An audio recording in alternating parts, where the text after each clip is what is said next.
Hi friends. First of all, a great thanks for being in my YouTube channel. இந்த video வந்து எதுக்காக அப்படின்னு சொல்லி பார்த்தீங்க அப்படின்னா வந்து பவர் ஆம்ப்ளிஃபயர் அப்படிங்கிறத வந்து எக்ஸ்பிளைன் பண்ணுறதுக்காக தான். அதாவது வந்து பவர் ஆடியோ ஆம்ப்ளிஃபயர் அப்படின்னு சொல்லி ஒரு கான்செப்ட் இருக்குது, ஓகேவா? ஸோ அதை வந்து என்ன அப்படிங்கிறத சொல்கிறத பற்றி தான் வந்து ஒரு கான்செப்ட்டு. ஸோ இந்த பவர் ஆடியோ ஆம்ப்ளிஃபயருங்கிறத சொல்கிறதுக்கு முன்னாடி, பவர் ஆம்ப்ளிஃபயர்ஸ் அப்படிங்கிறத சொல்கிறதுக்கு முன்னாடி நார்மலாக வந்து ஆம்ப்ளிஃபயரோட ப்ராசஸ் என்னங்கிறது எல்லாருக்குமே வந்து தெரியும், கரெக்டாக? என்ன ப்ராசஸ்? ஆம்ப்ளிஃபயர் வந்து விச் ஆம்ப்ளிஃபைஸ் அ வீக் சிக்னல், ஓகேவா? ஸோ ஒரு வீக் சிக்னலை ஆம்ப்ளிஃபை பண்ணி நமக்கு வந்து ஒரு ஸ்டாண்டர்டான சிக்னல் கொடுக்குறத நம்ம என்ன சொல்லணும்னா ஆம்ப்ளிஃபயர் அப்படின்னு சொல்லுவோம். அதை வந்து நம்ம வந்து நார்மலாக டிரான்சிஸ்டர்லாம் தாண்டி நம்ம வந்து ஆம்ப், அதாவது வந்து ஆப்ரேஷன் ஆம்ப்ளிஃபயர் வரைக்கும் நம்ம வந்து வந்தாச்சு. இப்போ லீனியர் இன்டெகிரேட்டட் சர்க்யூட்ஸ் வந்து நம்ம நிறைய பார்த்துட்டு இருக்கோம். பட் இந்த பவர் ஆம்ப்ளிஃபயர் வந்து எங்கே யூஸ் பண்ணுறாங்க, எதுக்காக யூஸ் பண்ணுறாங்க, இதோட முக்கியத்துவம் என்ன அப்படிங்கிறது இந்த வீடியோவில் சொல்கிறது மட்டும் இல்லாமல் power audio ஆம்ப்ளிஃபயரான LM380 and LM384 அப்படிங்கிறதோட ஒர்க்கிங் அண்ட் அப்ளிகேஷன் பற்றி தான் இந்த வீடியோவில் நான் வந்து உங்களுக்கு வந்து சொல்ல போகிறேன். ஸோ ஃபர்ஸ்ட் விஷயம் வந்து பொதுவாக இந்த ஆம்ப்ளிஃபயர்னு ஒன்று இருக்கு இல்லையா, அந்த ஆம்ப்ளிஃபயருக்கான எக்ஸாம்பிள் என்ன, இதோட அப்ளிகேஷன் வந்து எங்கெங்கே இருக்குது அப்படிங்கிறத நான் ஃபர்ஸ்ட் வந்து சொல்லிடுறேன், ஓகேவா? ஃபர்ஸ்ட் என்ன அப்படின்னு சொல்லி பார்த்தீங்க அப்படின்னா, ஆம்ப்ளிஃபயர் வந்து கேசட்டு, சிடி, மைக்ரோஃபோன் இந்த மாதிரி இதெல்லாம் இருக்கும். நமக்கு எல்லாமே வந்து இதெல்லாம் வந்து தெரியும், கரெக்டாக? இந்த இதிலெல்லாம் என்ன யூஸ் பண்ணுறாங்க, இது எல்லாமே என்னென்னு பார்த்தீங்கன்னா amplifier which receives a signal. இது எல்லாமே வந்து ஒரு சிக்னலை ரிசீவ் பண்ணி அதை வந்து ஆம்ப்ளிஃபை பண்ணி நமக்கு அவுட்புட்டில் கொடுக்கக்கூடியதை நம்ம வந்து ஆம்ப்ளிஃபயர் அப்படின்னு சொல்லுவோம். இந்த கேசட், சிடி, ஃபோனில் உள்ள இந்த கீழே இருக்கும் இல்லையா, அந்த கீழே உள்ள மைக்ரோஃபோன், இந்த இதெல்லாம் நம்ம என்ன சொல்லுவோம் அப்படின்னு கேட்டிங்கன்னா ஆம்ப்ளிஃபயர் அப்படிங்கிறதோட பெஸ்ட் எக்ஸாம்பிள் அப்படின்னு சொல்லி தான் சொல்லுவோங்கிறத தெரிஞ்சுக்கோங்க. இந்த பவர் ஆம்ப்ளிஃபயர் அப்படின்னு சொல்லி வரும்போது என்ன நம்ம சொல்லலாம் அப்படின்னு கேட்டிங்கன்னா சவுண்ட் ஆம்ப்ளிஃபயர். மிகப்பெரிய ஒரு சவுண்டு, மிகப்பெரிய ஒரு இன்புட்டில் வரக்கூடிய சவுண்டை வந்து நமக்கு ரிசீவ் பண்ணி ஆம்ப்ளிஃபை பண்ணி நமக்கு அவுட்புட்டில் கொடுக்கணும் அப்படின்னா நம்ம எங்கே போகணும்னு கேட்டிங்கன்னா பவர் ஆம்ப்ளிஃபயருக்கு போய் ஆகணும். அப்படிப்பட்ட பவர் ஆம்ப்ளிஃபயரோட characteristics and great ever features என்னவாலாம் இருக்கும் அப்படின்னு சொல்லி கேட்டிங்க அப்படின்னா லோ அவுட்புட் இம்பிடன்ஸ் இருக்கும், ஹை கரண்ட் இருக்கும், அதே நேரத்தில் வந்து பவர் டிரான்ஸ்ஃபர் கெப்பாபிலிட்டி என்னவாக இருக்கும் அப்படின்னு சொல்லி கேட்டிங்கன்னா ஹையாக இருக்கும், ஓகேவா? நார்மலான ஆம்ப்ளிஃபயர் கம்பேர் பண்ணும்போது பவர் ஆம்ப்ளிஃபயரில் அவுட்புட் கரண்ட் வந்து ரொம்பவே அதிகமாக இருக்கும். அவுட்புட் கரண்ட் அதிகமாக இருந்தால் தான் நமக்கு வந்து பவர் டிரான்ஸ்ஃபர் வந்து அதிகமாக நடந்திருக்குன்னு அர்த்தம். மேக்ஸிமம் பவர் டிரான்ஸ்ஃபர் அப்படிங்கிற ஒரு தியரம் உண்டு, அது வந்து சாட்டிஸ்ஃபை இருக்குது. ஹென்ஸ் நமக்கு அவுட்புட் வந்து அதிகமாக கிடைச்சிருக்குன்னு அர்த்தம், ஓகேவா? ஸோ இதுதான் வந்து இதோட அர்த்தம், இதுதான் இதோட ஃபீச்சர்ஸ் அப்படிங்கிறத தெரிஞ்சுக்கோங்க, பவர் ஆம்ப்ளிஃபயரோட ஃபீச்சர்ஸ், ஓகேவா? இதே நேரத்தில் வந்து ஹீட் அப்படிங்கிற heat sink has to be used. அதாவது வந்து ஹீட் வந்து ரொம்ப ப்ரொடியூஸ் ஆச்சு அப்படின்னா அது வந்து ரெடியூஸ் பண்ணணும். அப்படிப்பட்ட ஸ்டெப்ஸும் நம்ம வந்து எப்போவுமே வந்து எடுக்கணுங்கிறத தெரிஞ்சுக்கோங்க. ஸோ அதுக்கான ஸ்டெப்பும் வந்து இந்த பவர் ஆம்ப்ளிஃபயரில் வந்து ரொம்பவே நமக்கு வந்து நல்ல ஒரு இதாக வந்து இருக்குங்கிறதும் வந்து இதோட அட்வான்டேஜுங்கிறதையும் தெரிஞ்சுக்கோங்க. ஸோ இதெல்லாம் வந்து பார்த்தீங்கன்னா பவர் ஆம்ப்ளிஃபயரோட features and also advantages when compared to a small signal amplifier, சரிங்களா? ஸோ இதோட பவர் ஆம்ப்ளிஃபயரோட எஃபிஷியன்சி ஃபார்முலா என்ன அப்படின்னு பார்த்தீங்கன்னா AC signal to load divided by DC signal DC supply to input into 100%. DC supply வந்து டினாமினேட்டர்லையும் அதை வந்து லோடுக்கு ட்ரான்ஸ்ஃபர் ஆகும்போது எந்த அளவுக்கு வந்து ஏசியாக கன்வெர்ட் ஆகி நமக்கு ட்ரான்ஸ்ஃபர் ஆகுதுங்கிறது வந்து நியூமரேட்டர்லையும் எழுதி இன்ட்டு 100 போட்டால் அதான் வந்து பவர் கன்வர்ஷன் எஃபிஷியன்சி அப்படின்னு சொல்லி சொல்லுவாங்க. இது வந்து பவர் ஆம்ப்ளிஃபயர் உள்ள எஃபிஷியன்சி. இது பவர் ஆம்ப்ளிஃபயர்லேயே பார்த்தீங்க அப்படின்னா வந்து நமக்கு மொத்தம் வந்து பேசிக்கலாக 4 டைப் இருக்குது. Class A, class B, class C and class D.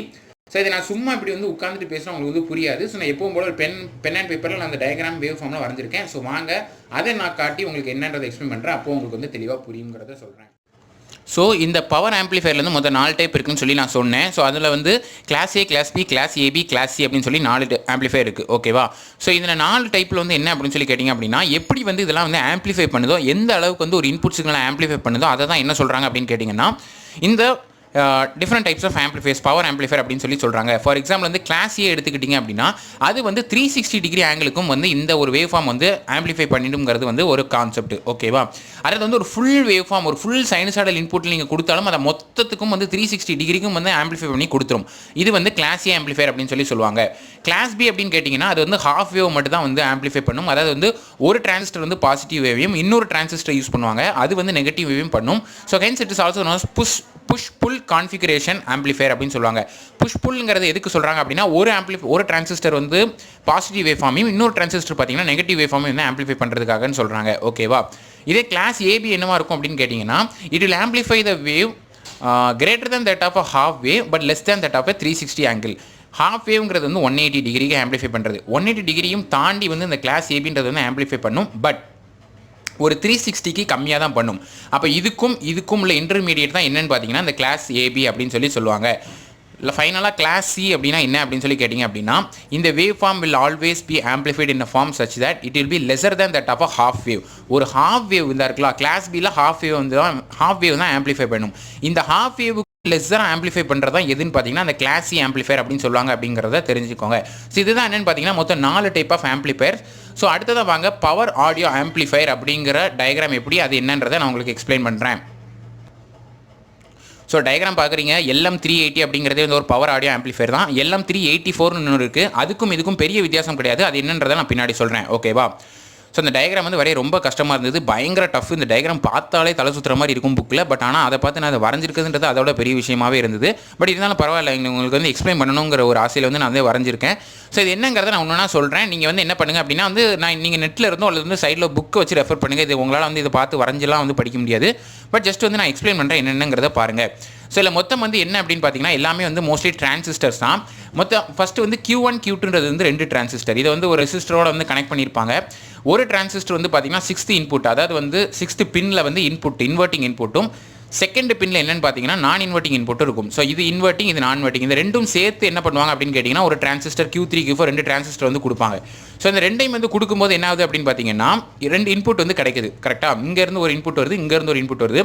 Q3 Q4 என்னன்னு கேட்டிங்கன்னா டிஃபரன்ஷியல் பேர் ஆஃப் டிரான்சிஸ்டர் அப்படின்னு சொல்லுவாங்க. டிஃபரன்ஷியல் ஆம்பிளிஃபையர் நம்ம கேள்விப்பட்டிருப்போம். 2 ஆம்பிளிஃபையர், அதாவது வந்து 2 டிரான்சிஸ்டர், அதோட டிஃபரன்ஸ், அதாவது 2 இன்புட் நம்ம கொடுப்போம் இல்லையா. இன்புட் வந்து என்னென்னா இன்வெர்ட்டிங் நான் இன்வெர்ட்டிங் 2 கொடுப்போம். ரெண்டோட டிஃபரன்ஸ் என்னவோ அதை வந்து நமக்கு அவுட்புட்டில் கொடுக்குறது பேர் தான் டிஃபரன்ஷியல் பேர் ஆம்பிளிஃபையர் அப்படின்னு நம்ம சொல்லுவோம். கரெக்டாக? ஸோ அப்படிப்பட்ட ஆம்பிளிஃபையர் இதெல்லாம் அப்படின்னு கேட்டிங்கன்னா Q3 Q4 அப்படின்னு சொல்லி சொல்லுவாங்க. ஸோ இந்த Q3 Q4 கொடுக்கக்கூடிய இன்புட் வந்து Q1 and Q2. So inverting and நான் இன்வெர்ட்டிங் 2 சைட்லேருந்து கொடுத்துருவாங்க. இந்த கொடுக்குறாங்க, ஓகே. இந்த ரெண்டுக்கும் டிஃபர் ஆகிற அவுட்புட்டில் உள்ள கலெக்டர் லெட் வந்து எது அப்படின்னு பார்த்தீங்கன்னா இந்த கலெக்டர் சைடு வந்து Q5 and Q6 தான் இதோட கலெக்டர் லெட்டாக இருக்கும். ஸோ Q3 and Q4ஓட எமிட்டர் தான் Q5 and Q6ஓட என்னவாக இருக்கும்னு கேட்டிங்க அப்படின்னா கலெக்டராக இருக்கும். கரெக்டாக? கலெக்டராக என்ன அர்த்தம்? கலெக்ட் பண்ணுறதுன்னு அர்த்தம் கரண்ட்டை. அதே இடத்துல எமிட்டர்னா எமிட் பண்ணுறதுன்னு அர்த்தம். எமிட்டர் இந்த இடத்துல வந்து இங்கேருந்து எமிட் பண்ணும். கரெக்டாக? ஸோ அதோட அவுட்புட் வந்து எமிட் ஆகிறது என்ன ஆகும்னா Q5 Q6 வரும், ஓகேவா? ஆனால் இந்த Q3 Q4 ஆப்ரேட் பண்ணுறதுக்காக தேவைப்படுற கரண்ட் இருக்கும் தெரியுமா, எமிட்டர் கரண்ட். அந்த கரண்ட் எங்கேருந்து வரும் அப்படின்னு கேட்டிங்கன்னா மேலேருந்து பாருங்கள். இது வந்து R3யோட செட்டு. இது வந்து பைபாஸ் சர்க்கியூட் 1 பின், ஃபஸ்ட்டு பின். இது வந்து ஒரு பின் கான்ஃபிகரேஷன் மாதிரி தான், அதனால தான் 1 6 2ன்னு சொல்லிட்டு இருக்கேன். ஸோ R3, இங்கே வந்து Q7, இங்கே வந்து VCC சப்ளை இருக்குது. ஸோ கரண்ட் மிரர் அப்படின்னு சொல்லுவாங்க இந்த Q7 and Q8 அப்படின்ற பேரை. ஸோ இந்த VCC வழியாக இந்த டிரான்சிஸ்டர் வழியாக கண்டக்ட் ஆகி இந்த ரெசிஸ்டர் வழியாக தான் என்ன வரும்னு கேட்டிங்கன்னா இந்த Q3க்கும் Q4க்கும் சேர்த்து நமக்கு வந்து கரண்ட் சப்ளை வந்து வரும். அதாவது வந்து எமிட்டர், அதாவது வந்து எமிட்டரில் கலெக்டர், Q3 Q4ஓட கலெக்டர் என்ன அர்த்தம், கரண்ட்டை கலெக்ட் பண்ணுற சைடுக்கு வரும். இந்த எமிட்டரோட கலெக்டர் லெட் வந்து நான் சொன்ன மாதிரி கீழே இருக்குது Q5 and Q6, ஓகேவா? இது வந்து ஒரு விஷயம். ரெண்டாவது விஷயம் என்ன அப்படின்னு சொல்லி பார்த்தீங்க அப்படின்னா Q8ன்னு இங்கே ஒரு ஆம்பிளிஃபையர் இருக்குது. இது வழியாக கண்டக்ட் பண்ணுறது வந்து நம்ம டயோட் D1 D2 வழியாக கண்டக்ட் ஆகி நமக்கு Q9 அப்படிங்கிற ஒரு ஆம்பிளிஃபையரில் வரும். இது ஒரு விஷயம். இந்த சைடு ஒரு கெயின் வந்துடும். அதே மாதிரி இந்த Q5 Q6 வந்து பேஸை வந்து காமனாக கனெக்ட் பண்ணியிருக்காங்க. கரெக்டாக? கனெக்ட் பண்ணி என்ன பண்ணுவாங்க அப்படின்னா Q3 Q4 வரக்கூடிய டிஃபரன்ஷியல் பேர் அவுட்புட்டை Q4க்கும் Q6க்கும் இடையில ஃபார்ம் ஆகிற ஜங்ஷன்லேருந்து எடுத்துகிட்டு போய் நேராக வந்து அந்த கெப்பாசிட்டரோட கனெக்ட் பண்ணிட்டாங்க. ஹென்ஸ் இந்த பேரோட அவுட்புட் எங்கே வருதுன்னா நேராக வந்து Q9 சைடு வந்துடுது ஒரு கெப்பாசிட்டர். அதாவது வந்து இது வந்து பேஸ் ஆஃப் த Q9, ஓகேவா? இது வந்து கலெக்டர் ஆஃப் த Q9. கரெக்டாக? இது இந்த வந்து கரண்ட் வந்து இங்கே கலெக்ட் ஆகுது, இங்கே வந்து பேஸ் ஆகுது. ஸோ இந்த கலெக்டர் பாயிண்ட்டுக்கும் இந்த பேஸுக்கும் இடையில ஒரு கெப்பாசிட்டருக்கு 10 picofarad அப்படின்னு சொல்லி இதான் வந்து என்னென்னு பார்த்தீங்கன்னா வோல்டேஜ் கெயின் ஆகிற எமிட்டர் சைடு அப்படின்னு சொல்லுவாங்க. காமன் எமிட்டர் சைடு அந்த வோல்டேஜ் கெயின் ஆம்பிளிஃபையர் அப்படின்னு சொல்லுவாங்க. இந்த செட்டை வந்து அப்படி தான் சொல்லுவாங்க. ஸோ இதிலேருந்து ஒரு அவுட்புட்டும் மேலேருந்து ஒரு அவுட்புட்டும் ரெண்டும் சேர்ந்து இந்த இடத்துல ப்ராசஸ் ஆக போகுது. இந்த ரெண்டும் சேர்ந்து என்ன ஆகுது அப்படின்னு பார்த்தீங்கன்னா இந்த கெப்பாசிட்டர் எதுக்காக அப்படின்னா இது வந்து ஒரு அப்பர் கட் ஆஃப் ஃப்ரீக்வன்சியை ப்ரொடியூஸ் பண்ணும். 100 Hz அப்படின்னு சொல்லி கிட்டத்தட்ட ஒரு upper cut off frequency at power of 2.5 watt, ஓகேவா? இதை ப்ரொடியூஸ் பண்ணி என்ன பண்ணும் அப்படின்னு பார்த்தீங்கன்னா அந்த Q11க்கு அனுப்பும். இந்த Q11 வந்து Q12ஓட கனெக்ட் ஆயிருக்கு. அண்ட் ஆல்சோ பார்த்தீங்கன்னா Q8லேருந்து பார்த்தீங்க அப்படின்னா Q10 வந்து கனெக்ட் ஆயிருக்கு. ஸோ Q10 Q12 இந்த ரெண்டும் வந்து கப்புள் ஆகி ரெசிஸ்டர் வழியாக நமக்கு வந்து ஒரு அவுட்புட்டை கொடுக்குங்கிறத தெரிஞ்சுக்கோங்க. 3 4 5 10 11 12 ஹீட் சிங்க் பின்ஸ், அதாவது வந்து ஹீட்டை ரெடியூஸ் பண்ணுறதுக்குன்னு சொல்லி இதில் வந்து நமக்கு காம்பேக்டாக உள்ளே இருக்கக்கூடிய பின் எல்லாமே ஹீட் சிங்க் தான். அதை வந்து ஹீட்டை வந்து ரெடியூஸ் பண்ணுறதுக்காக தான் அந்த பின்னெல்லாம் வச்சிருக்காங்கிறத தெரிஞ்சுக்கோங்க. ஸோ நான் சொன்ன மாதிரி இன்புட் நான் இன்வெர்ட்டிங் ஸ்டார்டிங் இன்புட் இந்த ரெண்டுலேருந்து இன்புட் வருது Q1 Q2 வழியாக. Q3 Q4க்கு வந்து கரண்ட் மேலேருந்து வருது. இதில் டிஃபர் ஆகக்கூடிய அவுட்புட்டை நேராக வந்து நம்ம Q5 Q6 வழியாக வந்து நம்ம Q11க்கு எடுத்துகிட்டு போகிறோம். அதே நேரத்தில் Q8 வழியாக கரண்ட் மிரர்லேருந்து ஒரு கரண்ட் வந்து அது என்ன ஆகுதுன்னா இதோட கலெக்டரில் வந்து கரண்ட்டை கொடுக்குது. ஸோ அது வந்து கெப்பாசிட்டரில் மீட் ஆகுது. அந்த கெப்பாசிட்டர் வந்து ஒரு அப்பர் கட் ஆஃப் ஃப்ரீக்வன்சியை ப்ரொடியூஸ் பண்ணுது. அந்த ஃப்ரீக்வன்சி வழியாக நமக்கு என்ன ஆகுதுன்னு பார்த்தீங்கன்னா அவுட்புட் அப்படிங்கிற ஒரு சிக்னல் வந்து நம்ம கிடைக்கிற ஃப்ரீக்வன்சியை பொறுத்து வந்து ஜென்ரேட் ஆகுது. ஓகேவா? ஸோ அந்த கான்செப்ட் வந்து பார்க்கறதுக்கு ரொம்ப சிம்பிளாக இருக்கும். பட் டயக்ராம் தான் காம்ப்ளெக்ஸாக இருக்கும், வேறு ஒன்றும் இல்லை. இதோட அட்வான்டேஜ் என்ன அப்படின்னு கேட்டிங்கன்னா வாங்க நான் அடுத்ததாக அதை பற்றி சொல்கிறேன் தெளிவாக என்னன்ட்டு. ஸோ இது வந்து பவர் ஆடியோ ஆம்ப்ளிஃபையர் LM380ங்கிறத தெரிஞ்சுக்கோங்க. இது வந்து ரொம்ப ரொம்ப ஃபேமஸாக யூஸ் பண்ணிகிட்டு இருக்காங்க எல்லா இடத்துலையும். ஸோ அது எங்கே யூஸ் பண்ணுறாங்க, ஏன் யூஸ் பண்ணுறாங்க, எப்படி யூஸ் பண்ணுறாங்கிறத சொல்கிறேன் வாங்க. என்ன ஃப்ரெண்ட்ஸ், அது உங்களுக்கு புரிஞ்சிருக்கும்னு நினைக்க அந்த டயக்ராம் நான் எக்ஸ்பிளைன் பண்ணது. ஸோ இப்போ நான் வந்து அதோட அப்ளிகேஷன் எங்கே இருக்குது, ஏன் இதெல்லாம் வந்து யூஸ் பண்ணுறாங்க அப்படிங்கிறத வந்து ஒன்று தான் சொல்கிறேன். ஓகேவா? ஸோ இந்த ஃபர்ஸ்ட் வந்து நம்ம இத்தனை நாள் வந்து பார்த்துட்டு இருந்த ஆம்ப்ளிஃபையர் என்ன அப்படின்னு சொல்லி பார்த்தீங்கன்னா ஆப் ஆம்ப் 741, அதாவது வந்து 741 அப்படிங்கிறத வந்து நம்ம இத்தனை நாளாக பார்த்துட்டு இருந்தோம் ஆப் ஆம்ப். ஓகேவா? அது வந்து ப்ரொடியூஸ் ஆகக்கூடிய அதோட அவுட்புட் பவர் ரேட்டிங் எப்படி இருக்குன்னா 100 மில்லி வாட் தான் இருக்கும். பட் இந்த LM380 384 யூஸ் பண்ணுறது மூலமாக நமக்கு பவர் அவுட்புட் ரெஸ்பெக்டிவாக எப்படி வரும் அப்படின்னு கேட்டிங்கன்னா 380க்கு வந்து 2.5ம் 384க்கு வந்து 5 வாட்டும் வருது. ஓகேவா? இது ரொம்ப ரொம்ப அட்வான்டேஜஸான ஒரு விஷயம். அதே நேரத்தில் வந்து பவர் ஆடியோ ஆம்ப்ளிஃபையர் வந்து ஆம்ப்ளிஃபை சவுண்டு லெவல் வந்து ஹையர் லெவலாக வரணுங்கிறதுக்காக நம்ம என்ன யூஸ் பண்ணுவோம்னா பவர் ஆடியோ ஆம்ப்ளிஃபையருக்கு போவோம். சின்ன சின்ன லைட் சிக்னல் இதெல்லாம் ஆம்ப்ளிஃபை பண்ணுறதை விட நம்ம சவுண்ட் ஆம்ப்ளிஃபை பண்ணதுக்காக தான் என்ன பண்ணுறோம்னு பார்த்தீங்கன்னா இந்த பவர் ஆம்ப்ளிஃபையர் அப்படிங்கிறதுக்கு போகிறோம். இதில் உள்ள பெஸ்ட் எவர் அப்ளிகேஷன் என்ன அப்படின்னு சொல்லி கேட்டிங்கன்னா மைக்ரோஃபோன் சொல்லலாம். ஃபோனோட ஃபோனில் இருக்கும் இல்லையா மைக்ரோஃபோன். இப்போ வந்து இதில் எதில் இருக்குதுன்னு தெரியல, இந்த ஃபோன் இந்த ஃபோன் இல்லை, பட் எல்லா ஃபோன்லையும் வந்து கீழேயோ மேலே ஏதோ ஒரு இடத்துல கீழே தான் வச்சுருப்பாங்க மோஸ்ட்லி மைக்ரோஃபோன். ஓகேவா? கீழே தான் இருக்கும். அது எதுக்கு அப்படின்னா கூகுள் அசிஸ்டண்ட்டை ஆன் பண்ணி நம்ம வந்து ஒரு வாயால் நம்ம சும்மா பேசலாம் இல்லையா நம்ம கூகுள் அசிஸ்டண்ட்டோட, அதில் வந்து ஆப்பிளோட சிரி அல்ல அமேசானோட அலெக்ஸா இந்த மாதிரி நிறைய விஷயங்கள் நம்ம வந்து பேசலாம். கரெக்டாக? அப்படி பேசுகிறத வந்து நம்மளோட ஸ்பீக்கிங் மோடை வந்து யார் லிசன் பண்ணுறனா அதில் ஒரு ஸ்பீக்கர் இருக்கும் மைக்ரோஃபோனில், அது இன்புட்டு. அவுட்புட்டில் வந்து என்னென்னா வந்து இன்னொரு ஸ்பீக்கர் இருக்கும், அது என்னென்னு கேட்டிங்கன்னா லிசனிங் மோடு. அதாவது வந்து நீங்கள் வந்து ஃபோனில் வந்து ஒரு ஸ்பீக்கர் வந்து காதில் கேட்கலாம், இன்னொரு ஸ்பீக்கர் வந்து மைக்ரோஃபோனில் பேச வேண்டியிருக்கும். ஸோ ஆக்சுவலாக ரெண்டுமே வந்து ஸ்பீக்கர் தான். மைக்ரோஃபோன் என்னென்னு பார்த்தீங்கன்னா மாஸ்டர் ஸ்பீக்கர் அப்படின்னு சொல்லுவாங்க. ஸ்பீக்கர் வந்து ஸ்லேவ் ஸ்பீக்கர்னு சொல்லிக்கலாம், அது வேறு ஏதாவது பேர் கொடுத்துக்கலாம். மாஸ்டர் ஸ்பீக்கரில் என்றைக்குமே நம்ம பேச மட்டும் தான் முடியும், அது வந்து டாக் மோடு. இதே ஸ்பீக்கரில் காதால் கேட்கக்கூடிய மோட் என்னென்னு பார்த்தீங்கன்னா லிசனிங் மோட். ஓகேவா? இதுதான் வந்து என்ன ஆகிட்டு இருக்கு அப்படின்னு பார்த்தீங்க அப்படின்னா இந்த மைக்ரோஃபோன் வந்து வேலை பார்த்துட்டு இருக்க விஷயம். அதே மாதிரி வேறு எங்கே யூஸ் பண்ணுவாங்க அப்படின்னா சைரன் யூஸ் பண்ணலாம். நம்ம ஆம்புலன்ஸாக இருக்கட்டும், அல்லது வந்து போலீஸ் ஜீப்பாக இருக்கட்டும், அல்லது வந்து CM PM அவங்க ட்ராவல் பண்ணுற கார்ஸாக இருக்கட்டும், எல்லாத்துலேயும் சைரன் யூஸ் பண்ணுவாங்க இல்லையா? அந்த சைரன் எல்லாமே வந்து இந்த பவர் ஆடியோ ஆம்ப்ளிஃபையர் தான். அவங்க வந்து சவுண்டு ஓவராக இருக்குது, மற்றவங்களோட டிஸ்டர்பன்ஸாக இருந்துச்சுன்னா அவங்க அந்த லெவலை வந்து குறைச்சிக்கலாம், அல்லது கூட்டினாலும் கூட்டிக்கலாம். ஆம்புலன்ஸ் வருதுன்னா ரொம்ப எல்லாருக்கும் சவுண்டு கேட்கணும், வழியை விடணும் அப்படின்னா அந்த லெவலை அவங்க வந்து கூட்டிக்கலாம். ஸோ இந்த மாதிரி விஷயங்கள் எல்லாமே என்ன யூஸ் பண்ணுறாங்க அப்படின்னு கேட்டிங்கன்னா இந்த பவர் ஆடியோ ஆம்ப்ளிஃபையர் அப்படிங்கிறத யூஸ் பண்ணுறாங்கிறத தெரிஞ்சுக்கோங்க. ஃபைனலாக இதோட அட்வான்டேஜ் என்னவாக இருக்கும் அப்படின்னு சொல்லி கேட்டிங்க அப்படின்னா இதோட இன்டர்னல் ஃபிக்ஸட் கெயின் வந்து 50, அதாவது வந்து 34 டெசிபல் இருக்கும். ஓகேவா? இதே ஒரு பாசிட்டிவ் ஃபீட்பேக் நெட்வொர்க் யூஸ் பண்ணி நம்ம 300 அப்படின்னு சொல்லி நம்ம வந்து இன்க்ரீஸும் பண்ணிக்கலாம்.